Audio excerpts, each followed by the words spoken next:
Hi all, ഇനി നമുക്ക് ICTയിലെ ഒരു ക്വസ്റ്റ്യൻ നോക്കാം. Find out the statement is true or false. അതായത് താഴെ തന്നിരിക്കുന്ന സ്റ്റേറ്റ്മെൻറ്റ് ട്രൂ ആണോ ഫോൾസ് ആണോ എന്നാണ് നമ്മൾ ചെക്ക് ചെയ്യേണ്ടത്. നമുക്കിവിടെ ബേസ് 10-ലുള്ളതും ബേസ് 2 അതായത് ബൈനറി നമ്പേഴ്സുമാണ് തന്നിരിക്കുന്നത്. അപ്പം ബേസ് 10-ൽ 109ഉം ബേസ് 2-ൽ തന്നിരിക്കുന്നത് 1101001 എന്നുള്ള നമ്പറുമാണ്. ഇവിടെ നമ്മൾ സാധാ ഒരു നമ്പറിനെ ബേസ് 2-ലോട്ട് കൺവേർട്ട് ചെയ്യുകയാണ് ചെയ്യുന്നത്, ബേസ് 10 ആയതുകൊണ്ട്. അതുകൊണ്ട് തന്നെ നമ്മൾ ആദ്യം എന്നെ ചെയ്യേണ്ടതെന്ന് വെച്ച് കഴിഞ്ഞാൽ ഈ 109 നമ്മുടെ നമ്പർ.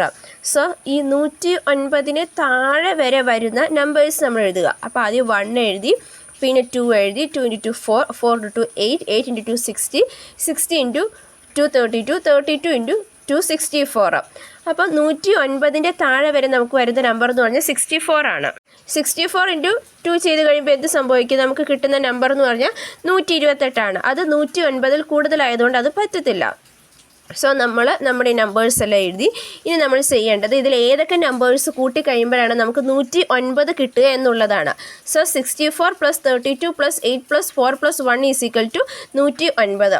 നമ്മൾ ഈ 64, 32, 8, 4, 1 എന്നീ നമ്പേഴ്സിൻ്റെ താഴെ 1 എഴുതുകയും ബാക്കിയുള്ള നമ്പേഴ്സിൻ്റെ താഴെ നമ്മൾ 0 എഴുതുകയും ചെയ്യുക. ഇനി നമുക്ക് ഫൈനൽ എങ്ങനെ വരും? 1 1 0 1 1 0 1 എന്ന് കിട്ടും. അതായത് ഈ സ്റ്റേറ്റ്മെൻറ്റ് ഇവിടെ ഫോൾസ് ആണ്.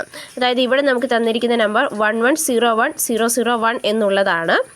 അത് തെറ്റാണ്. നമുക്കിവിടെ കിട്ടുന്ന നമ്പർ 1101101 എന്നുള്ളതാണ്.